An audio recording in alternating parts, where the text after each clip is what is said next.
Hello, lovelies, and welcome back to yet another installment of the Ages of Chaos, and welcome back to the Exaggerated Elegy channel. I've been away for a while, because I have not been feeling very well at all. You can probably still hear a little bit. I've still got a little bit of a throat infection, but I'm much, much better now.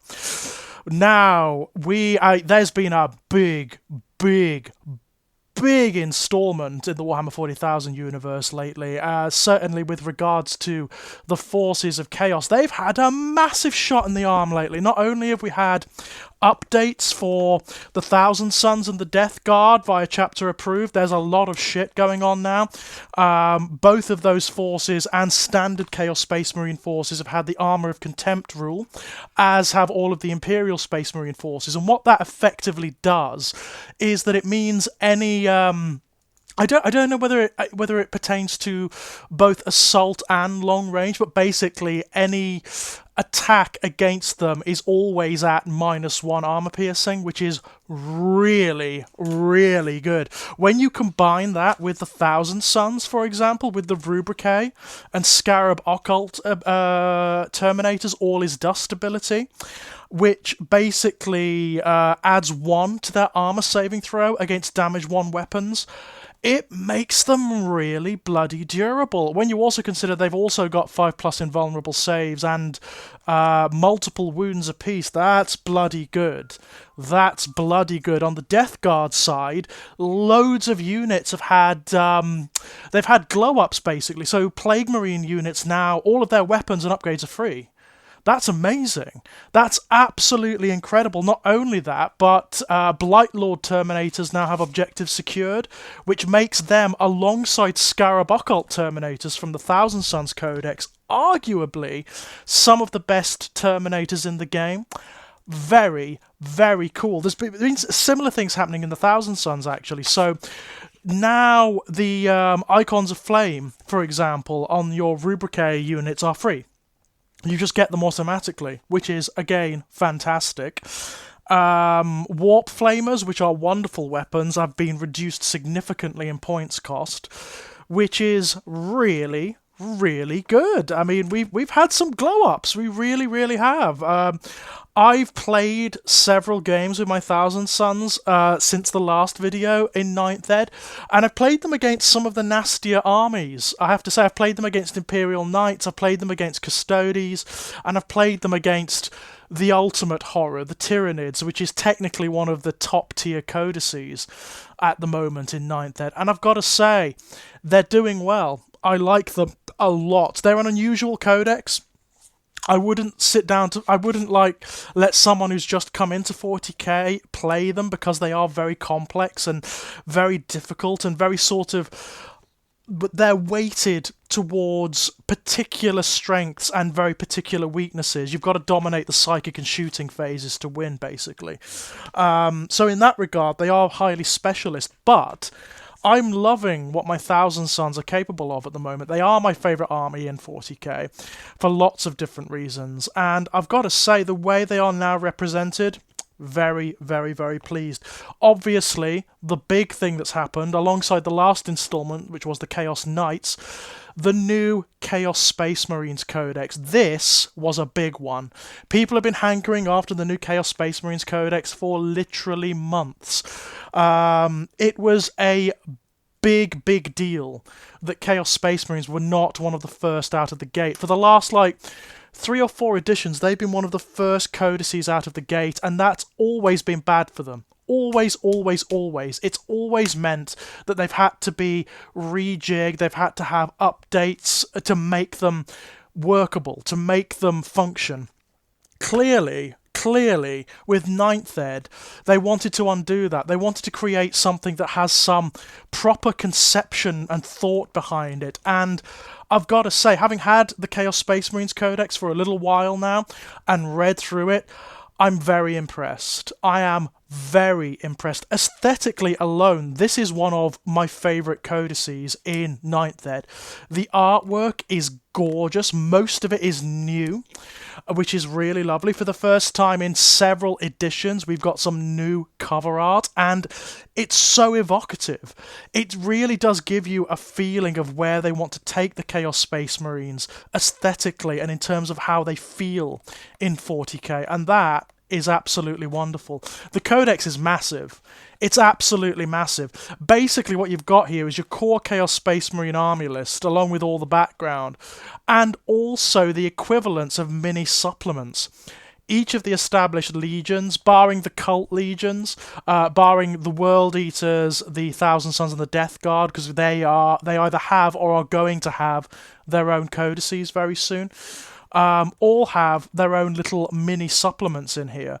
And I've got to tell you, this is the best the Chaos Space Marines have been in years.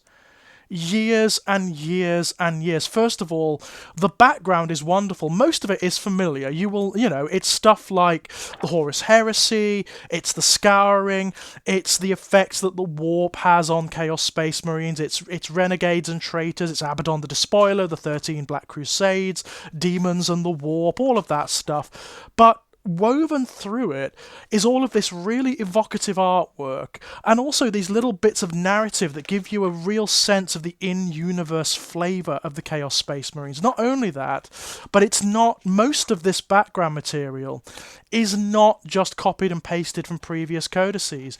It's a rewritten interpretation of that background, and it's a joy to read through. It really is. There's this whole section called the Traitor's Tarot, which is a little narrative piece which explores how the Chaos Space Marines operate. What they've done with the background is they've really tried to differentiate Chaos Space Marines from their loyalist kin.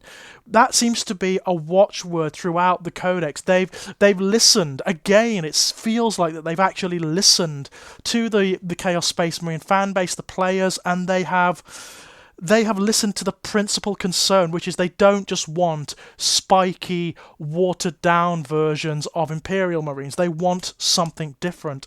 And the background really does reflect that. They've gone so hard exploring psychologically what it means to be a Chaos Space Marine, to be a Traitor Marine, to be operating in the cultures of the Chaos Space Marines, whether they're the original Traitor Legions, whether they're Renegade Warbands. There's also a lot more here, because there's been a big push on the mortal side of things. So the Chaos Cultists, there's a lot more going on with them here. There's a lot more background on the Chaos Cultists too, and how Chaos Cults formulate, how they function, how they come together, what it's like to exist within them. It's very, very cool. And once again, they've gone back. They've done what Chaos Space Marine players have been asking for God knows how long, and they've really refocused on the legions. It's the legions that people like, it's the legions that people want, and obviously pride of place goes to the Black Legion, and they've got so much background in here, it's unbelievable. The Word Bearer is one of my personal favourites of the Undivided Legions, the Night Lords, the Alpha Legion, the Iron Warriors, they're all here alongside the Emperor's Children, who are the only cult legion in the book, because their own codex is going to happen, but not for a long time yet. So they are represented in here by their own little supplement list. And I tell you what, it would have been so easy to make the Emperor's Children like a get-you-by, like, afterthought. Not a bit of it. Not a bit of it. In fact, I would say the Emperor's Children, if you're going purely from a competitive standpoint, they're one of the stronger lists. They are one of the stronger lists, and one of the reasons for that is their ability to take Noise Marines as troops. Noise Marines now are wonderful. You're going to see Noise Marines in lots of armies, whether they are Emperor's Children or not. You're going to see them because they have been rejigged massively. In fact, talking of the army list, everything has been rejigged. They've looked at practically everything, and they have refashioned it to make it not only viable, but to make it interesting, to make it work with regards to not only the other units in the army, but the army-wide special rules. So what, again, with regards to the rules, the watchword has clearly been, how do we make them different? How do we make them stand out and make them interesting against their Imperial counterparts? We don't just want them to be spiky, evil Space Marines. That starts, of course, with the core Chaos Space Marine unit, which are now, they even have their own name, which is Legionnaires. Yes, traitor Legionaries. That's what we want. That's what we love. And I tell you what, the traitor Legionaries are fantastic. Your core troop choice. They are superb now. After, I would say, at least 4 editions where they have been the compromise unit, where nobody wanted to take them over, say, cultist mobs or whatever, they are fantastic. Part of that is to do with how they function with regards to the army-wide special rule, which is absolutely wonderful. They have an army-wide special rule called, is it Slaves to Darkness? Let me just have a peek. I think Slaves to Darkness is actually another special rule.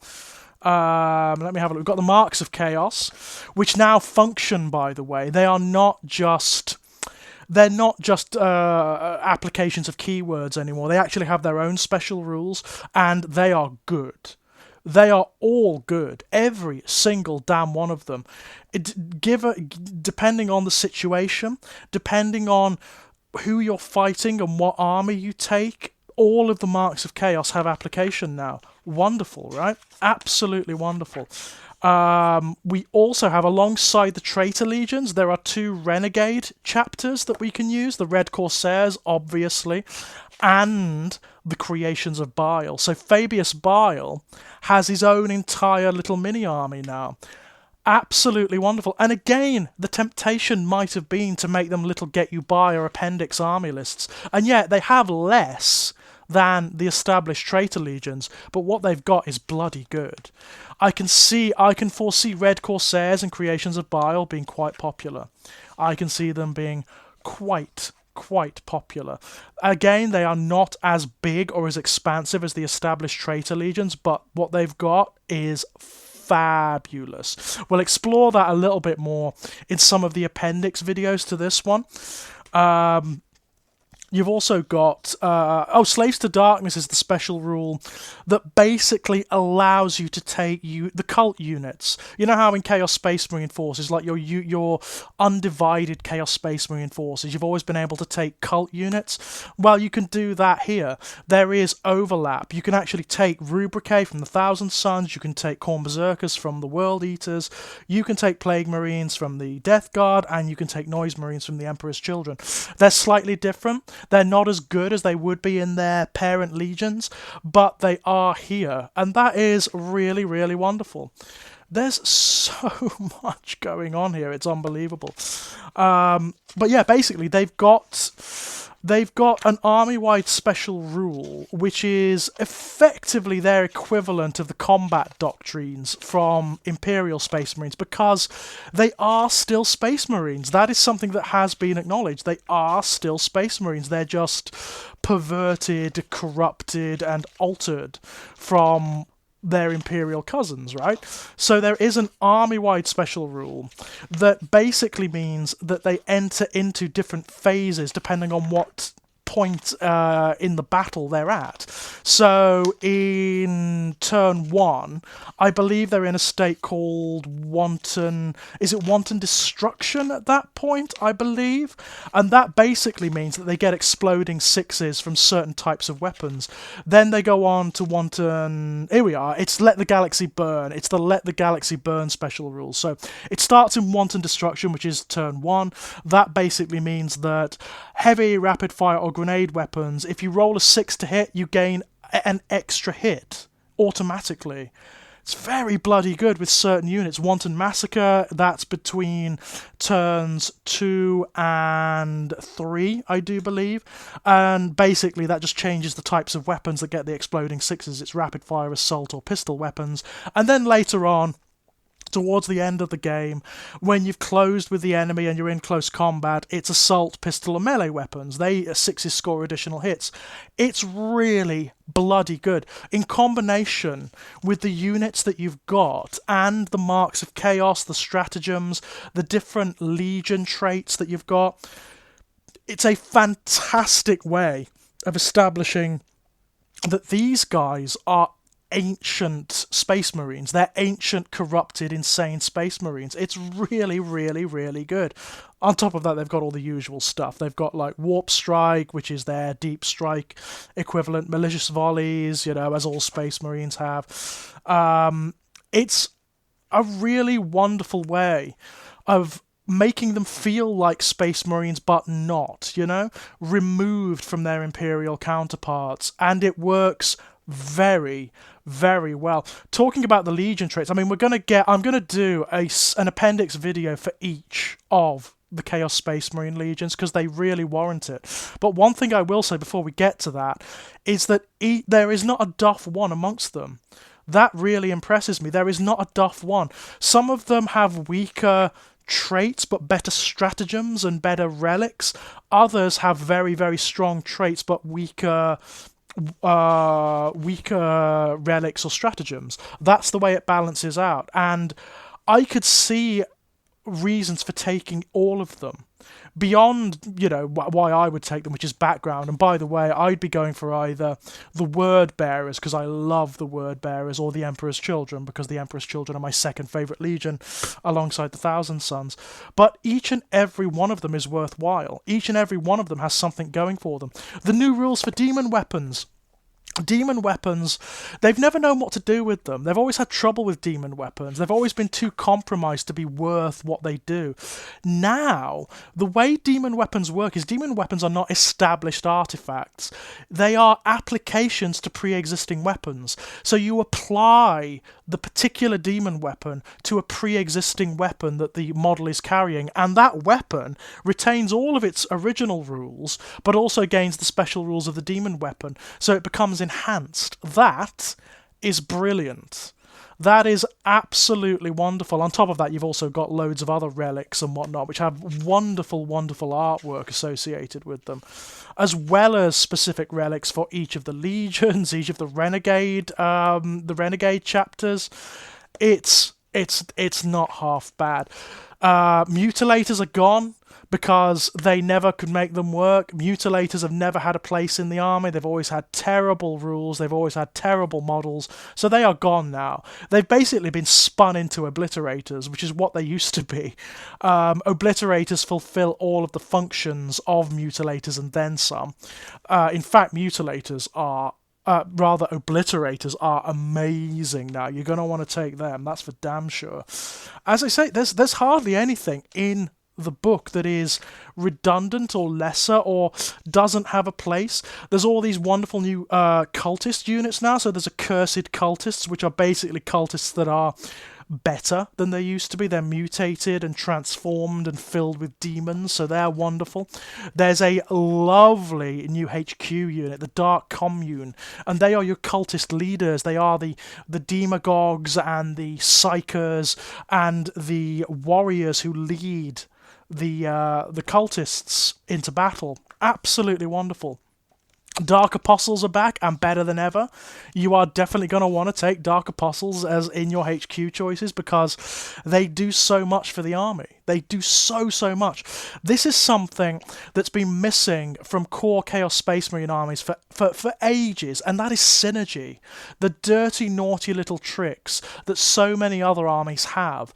It's been absent, notably absent from Chaos Space Marine core Chaos Space Marine books for the longest time.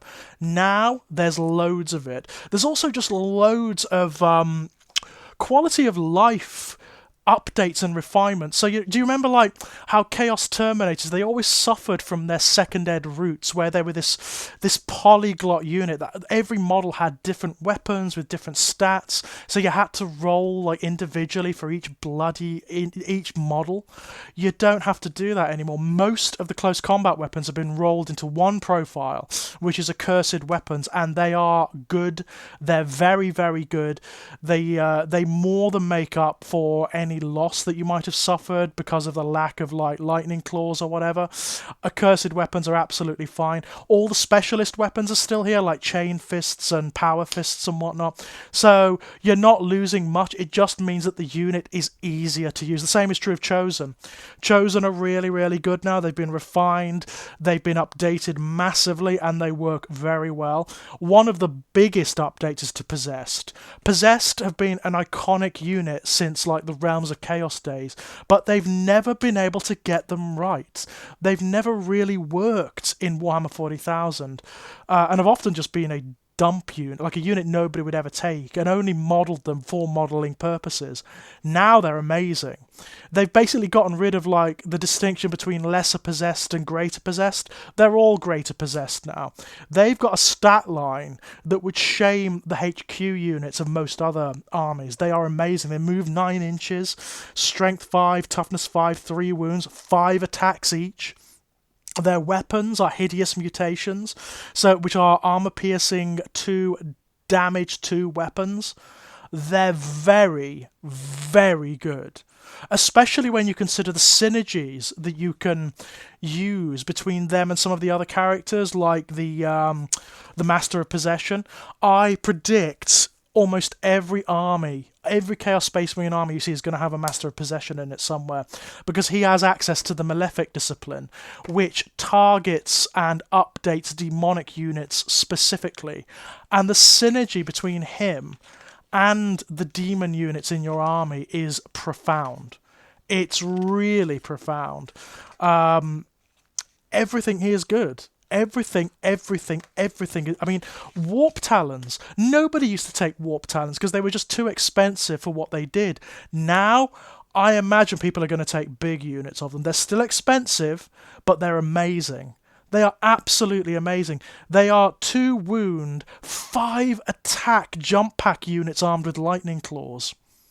On top of that, they've got the Galaxy Burn special rule. So with those 5 attacks each, they're going to be doing exploding 6s if you get them into combat towards the end of the game. Pretty incredible. Pretty damn incredible. Everything's had a glow up. The Land Raider, which nobody used to take nobody takes, now it's back in the game. It's got greater toughness, it's got better weapons. The Predator Annihilator is the same. These tanks that nobody was taking because they were basically just dump units, again, glowed up massively. It really feels like for the first time a lot of thought has been put into this book. The special characters are great now. Abaddon is insane. I would say Abaddon is for narrative play only, because he is... On a good day, he can take down the likes of Imperial Knights on his own. He is badass. He brings so much, not only to Black Legion armies, but to Chaos Space Marine armies in general. He's pretty damn incredible, I've got to say. I just cannot get over the glow up. He's basically... I'm sure you must have seen some of the battle reports out there where he's gone up against Robert Guilliman. And I'm sorry to say, but Robert just isn't on the same level anymore. Abaddon is insane now, as he should be. He is the War Master of all chaos, He's the Lord of the Eye of Terror. He's supposed to be that badass. Fabius Bile is wonderful now.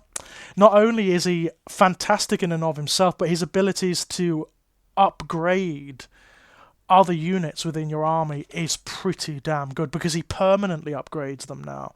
If they get their +1 toughness or +1 strength or whatever, they get it forever.